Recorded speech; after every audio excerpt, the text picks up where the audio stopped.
Hello everyone, welcome to my new video. Discover the best automation opportunities through UiPath Task Mining. Task Mining is one of the latest additions to the UiPath products under the discovery phase. So as we all know, to identify a process to automate, UiPath provides multiple platforms, including the Automation Hub, Process Mining, Task Capture, and the latest one is the Task Mining. So this is the part one of the video series that we are going to talk about task mining and how to use it. So why we need task mining and what is meant by task mining? So what we usually do is when we are going to identify a process to automate, we basically need to go through the processes and identify what's the best suitable process to automate. In case the company know what process to automate, that's a different story. But in case they don't know from where to start, task mining provides a good opportunity to identify what tasks that can be automated and from where to start. So when we do this requirement gathering or the discovery phase, usually a lot of people get involved in these processes. We usually get into long conversations to identify the processes, the steps involved, and what are the things that we can improve in the process and how we can apply automation. Basically, this process takes a lot of time and resources. And also, because it takes a lot of time, we need to consider longer durations to identify the best process. And sometimes, when you do the requirement gathering sessions, people might not give all the steps involved in the process. And sometimes they might be subjective. So, considering these cases, sometimes requirement gathering is bit time consuming and difficult. And sometimes we might need to capture the requirement somewhere in the middle of the process. But with task mining, it gives the seamless ability to go through the process without missing anything. So with task mining, it provides a AI model that can seamlessly run behind the scenes to help us to identify what processes to automate and what are the best opportunities out there to select for RPA.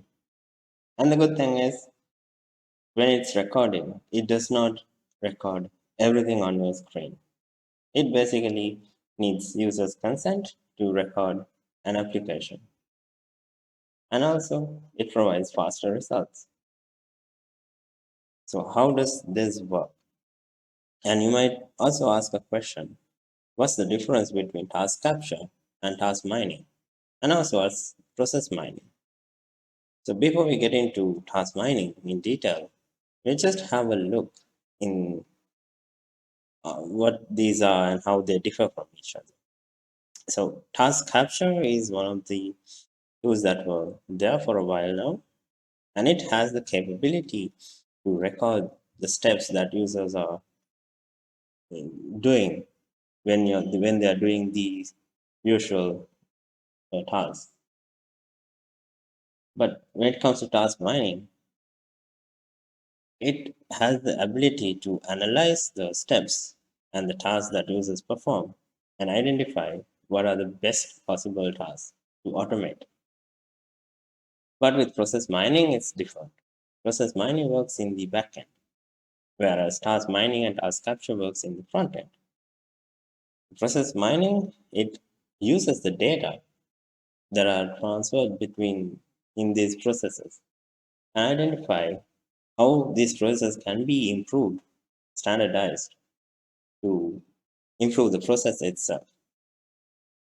So if we compare the features of these three, all three has the capability to record, and all three has the capability to show the recorded steps in a nice graphical view, like a flowchart. Task capture and task mining both have the capability to produce XML files, which we can open in Studio directly, and also generate a PDD that helps us to analyze, process, and document it. But the difference between task capture and task mining is more like advanced version of task capture with AI capabilities to understand and identify the best opportunities to automate. So when it comes to AI, both task mining and process mining uses it to perform its task. So that being said, how can we use task mining? So let's have a look.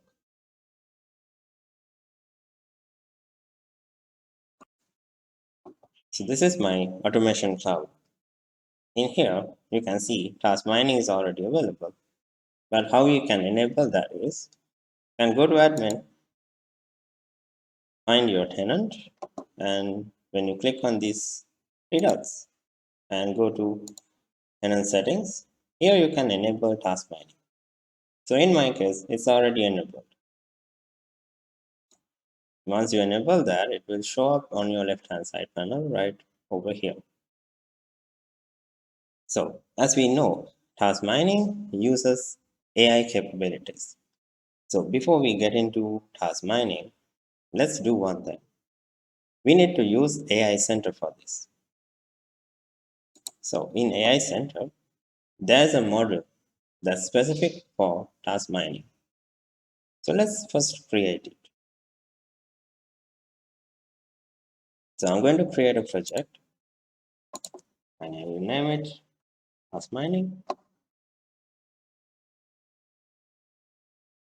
And under data sets, we are not going to provide anything as of now, but under ML packages, we will go to out of the box packages and find the UiPath task mining. So let's click on this and task mining analyzer model.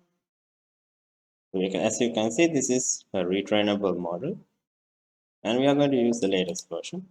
And click on submit and provide a name.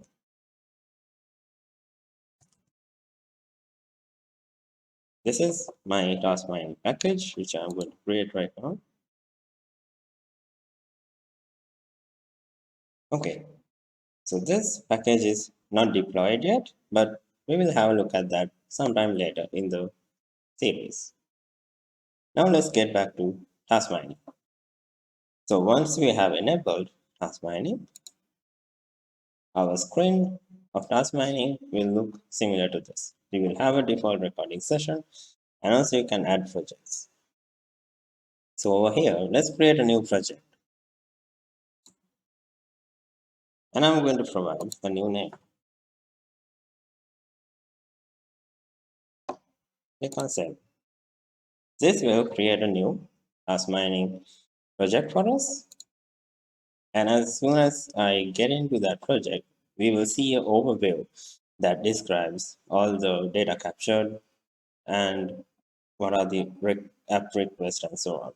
So this will get updated over time when we start recording. So the first step here is we need to invite users. So how to invite users is either by clicking on this or by going into the Teams. Let's go into Teams.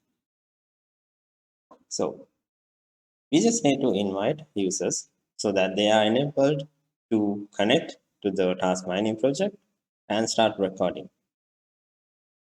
So how we can invite users is by sending invites. Only thing to remember here is when you're sending invites, these users must be already available in the cloud session. So basically, if I go to admin and if I go to users and groups, those users should be available here. So in task mining, let's invite the first user. So send to, I'm going to provide my email address. So it's going to show up here. And you can send any message as you wish.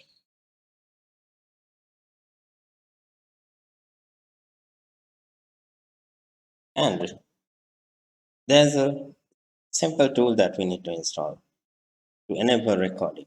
And that will be sent to the user via a link. So you can send the link to the exe file or the MSI installer, or if they have already have it installed, you can click on don't send the install. So in our case, we can send it. And you can learn more around task mining through this link. So let's click on send.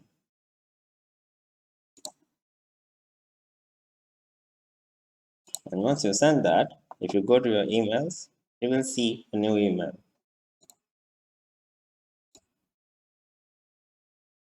Yes. So this is my email. So you can see this button is enabled, which I can click on it and download the installer. So this email also has a couple of other information like the organization, the tenant information, and a couple of other links, which we can use to help us guide through this entire process. So in my case, I have already installed task mining. So you can find it in the task menu called task mining. Once you open it, it will look similar to this.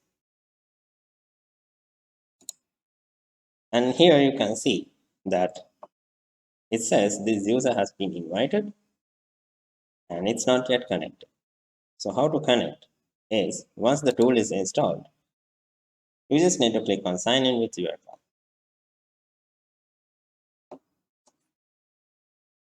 And this will open up the browser where you can put in the username and password. So in my case, it's already signed in, but in my case, it's asking for me to select the organization because I have multiple organizations joined. So I'm going to select my one and click on OK. So once you do that, you can see this connected. And from here, you just need to select the tenant, which is in my case, this one. So we just select that and click on continue. And then it's getting ready to start recording, but it says capturing is stopped. Discovery administrator has stopped the process capture. So discovery administrator is us mining project over here. So you can see now this user is connected and you can see it in green color and you can start the recording by clicking on this. So just like this, if you invite multiple users can start recording at the same time. So before recording, let's set up the process. So you can go to settings and in here we can say how we are going to configure the task mining project and what applications we are going to record and what are our goals. So as you remember, we created a package in AI Center. That is the model that we are going to use to analyze the data we capture through the task mining project. So how to analyze? We need to provide that recorded information to the AI model.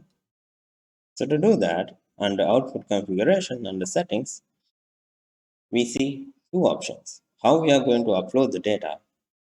We have an option called continuous and we have an option called via shared drive.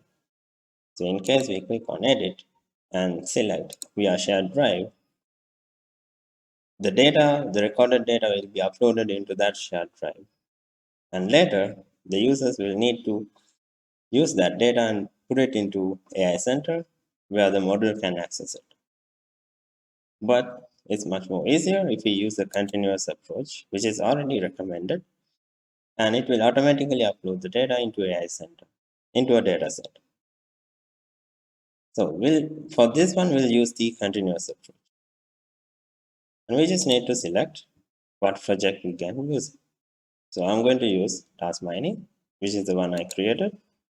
And this analysis name is actually the dataset name. So as of now, we have not created any dataset in the AI Center for this project. So whatever the name you give here will be automatically created in AI Center to upload the data. So let's say we provide the same name, task mining study, and click on save and reset and save. So we have configured the first part. Now, what apps we are going to record is handled over here. So here we have two options: globally recorded applications and applications recorded in each individual user. So for example, the applications we add to the globally recorded section will be recorded automatically in all sessions. But if the user wish to record a specific application that's only available in his or her machine, those will be added in this section. So we'll see how that works. So first, we'll add the globally recorded applications. We just need to click on app, and we are not going to provide the full file path to the exe file. So we just need to provide the name of the program and .exe. So in our case, if you are using Chrome, we just need to say chrome.exe. And if you are using Excel, excel.exe. Another example, if you are using Notepad, it's just notepad.exe. So you might ask, how it is possible for it to identify where this exe file is? It works in the background, and once you start the recording, it will automatically identify where this exe is and bind to it. So you don't need to worry about that. So this makes our lives easier so that we don't need to go through the folders to find where the exe is. So for our demo purpose, let's say chrome.exe, and we'll also add excel.exe. By doing this, we are saying I need to record the Chrome browser and all the actions we are doing in Excel. So once I start the recording, whatever I do on these two applications will be recorded automatically. So how we can add individual users request, that I will show you in a little while. And let's go to goals. Oh, before that, so just one more thing over here. So you can see the users column, and as of now, it says 0. So what this means is how many users are using this application. So this will be captured and updated during the recording. Going to goals. So in here, these settings are optional, but here you can specify if you have any need on some of these options. You can say how much of capacity you need for the recording. So basically, if you wish that you need to have like at least 2 GB of data for the recording, you can set those options.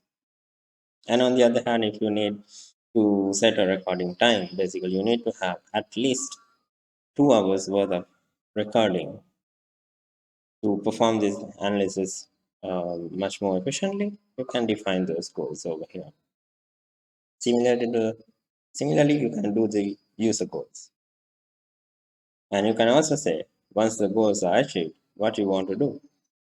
So in my case, I'm not going to set any of this for now because it's optional.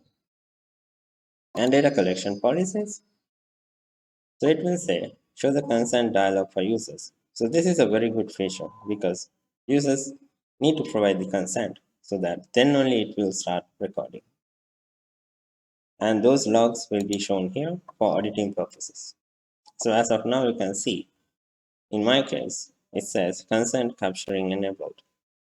So when I start the recording, it will ask for my consent before recording anything.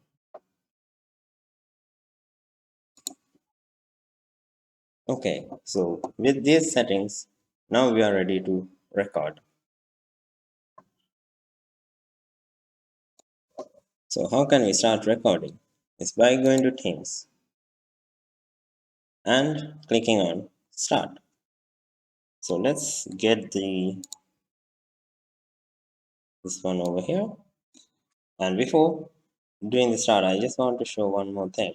So in this settings option, can also see the recorded applications. So this is the same thing that we added. And we can also add any applications through this option as well. And my progress will show the recording status and how much of the data is already processed, and also the uploading status of the recording. And few other proxy settings if you need to enable. Okay, so we are all set for recording. So let me start. So clicking on start will enable the recording. And you can see it's asking for the consent to record. So if I accept, we start recording. So as you know, in my case, by default, it will capture everything I do in Chrome, which is my current open browser, and Excel. And you can see it's saying recording. You can pause the recording anytime for like 1 hour, 30 minutes, or 15 minutes. Okay, so let's start recording. So once I click on the browser, you can see there's a small option on the right hand side with a green color circle that says this application is being recorded. And this other option says only individual requested apps can be stopped recording. Yeah. So that means because these two applications are already configured to be recorded, it will start recording, and it cannot stop unless you specify it from these options. So for now, before stopping, let's start recording. So in my case, I will just go to Acme test just to record few steps. So while I do all this, it will start capturing and identifying what are the repetitive steps that I do. So everything happens behind the scenes. So you just need to carry out your daily activities, and it will analyze what things we can automate and what things we do not need to automate. So I will just go here, and I have also Excel opened, and in that also you can see this application is being recorded. So I will, for the sake of recording, I will just copy some of this information into Excel.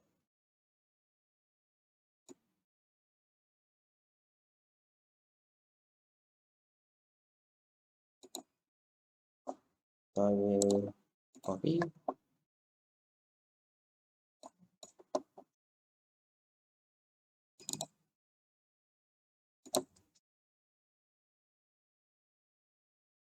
This it. So I will do this only for one record.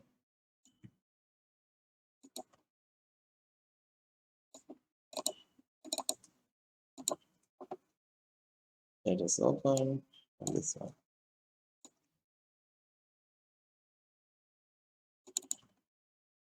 So you can see by default both applications are being recorded. So if a user is doing something like this, it will capture these repetitive steps, and by the analysis it will say these are the things that you can automate.